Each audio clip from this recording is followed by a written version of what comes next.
शंकराचार्य स्वामी अविमुक्तेश्वरानंद जी एक शंकराचार्य होने के साथ साथ सुधारवादी संत भी है, जो गौ हत्या पर रोक लगाने के लिए कड़े कानूनी प्रावधान बनाने हेतु जो प्रयास कर रहे हैं, निसंदेह प्रशंसनीय और अनुकरणीय हैं। जिन्होंने राम मंदिर मुद्दे पर इतना स्पष्ट विचार रखा और ढकोसलेबाजी से दूर रहे, निश्चित रूप से इसी प्रकार के विचार स्वामी स्वरूपानंद जी के भी रहे हैं। मैंने 2009 में स्वामी स्वरूपानंद जी के कार्य, विचार और उसके बाद लोगों के द्वारा जो ढकोसलेबाजी की जा रही थी उस पर एक संपादकीय लिखा था। स्वामी जी बड़े प्रभावित हुए थे और उन्होंने बोला था कि हिंदू धर्म के नाम पर ढकोसलेबाजी ठीक नहीं है, सुधारवादी दृष्टिकोण की आवश्यकता है। अभी परम धर्म संसद में स्वामी जी ने जो विचार रखे सम्माननीय राहुल गांधी के लिए कि उन्होंने मनुस्मृति को लेके अपमानजनक शब्द कहे हैं, शब्द उन्होंने जो कहा है, ना मैं उसका खंडन करने की हैसियत रखता हूं, ना अपने ओर से खंडन करना चाहता हूं, किंतु मनुस्मृति पर मेरे अपने एक विचार हैं। वो ये कि मनुस्मृति दो मानी जाती है, एक वैदिक और दूसरी पौराणिक। वैदिक मनुस्मृति में महाराज मनु को प्रथम पुरुष माना जाता है, मनुष्य के रूप में मान्यता है।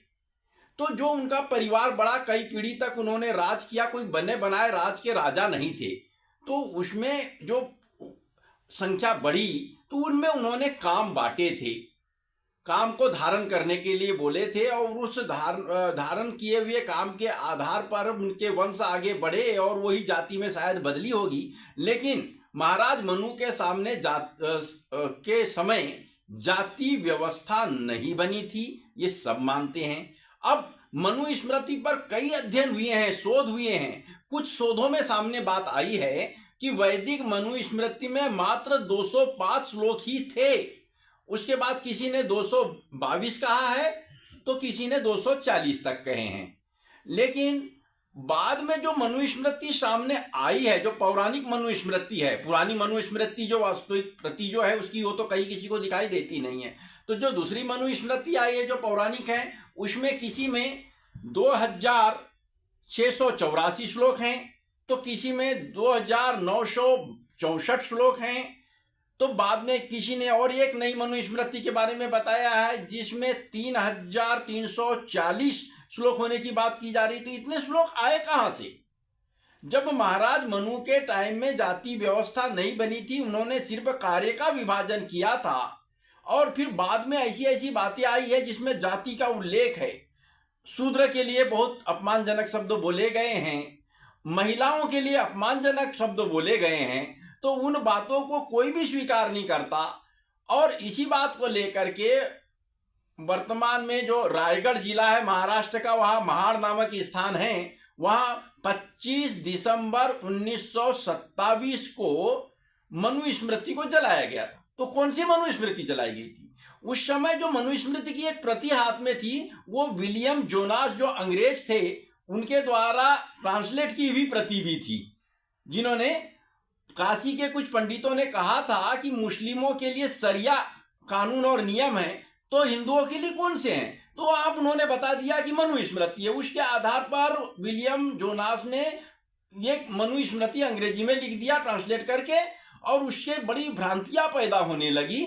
उसको हिंदू भी नहीं मान रहे थे, उनको भी लग रहा था कि नारी को उपभोग की चीज बताना बेहद गलत है, या ऐसी जाति प्रथा जिसमें व्यक्ति को व्यक्ति से नीचा और ऊंचा दिखाना वो ठीक नहीं है। इस बात को लेकर वहां गंगाधर नीलकंठ सहस्त्रबुद्धे जी ब्राह्मण वर्ग के थे और उन्होंने भी माना था कि ये ठीक नहीं है और बाकायदा कुंड बना के मनुस्मृति जलाई गई थी। तो महाराज मनु के प्रति भाव नहीं होना, श्रद्धा नहीं होना, ये बात नहीं है। हिंदू धर्म में आस्था रखने वाला व्यक्ति पुराणों, शास्त्रों में, वेदों में जो उल्लेख है उसको मानता है और मानना चाहिए।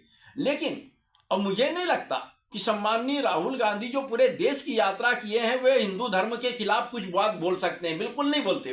वे हमेशा हिंदू धर्म की सम्मान करते हैं, लेकिन उनका मानना है कि अगर कुछ पौराणिक बातें ऐसी है जो आज के समय में प्रासंगिक नहीं है और उन बातों को लेकर के किसी जाति, धर्म या वर्ग विशेष के खिलाफ में अपमानजनक बातें कही जा रही है, तो उसे बिल्कुल नहीं मानना चाहिए। तो मनुस्मृति जो वर्तमान में सामने है उसमें कई बातें निंदनीय हैं, इस बात को मानना चाहिए। और स्वामी जी खुद विचारवान व्यक्ति हैं, खुद इस टाइप के विचार रखते हैं जिसमें सुधारवाद झलकता है।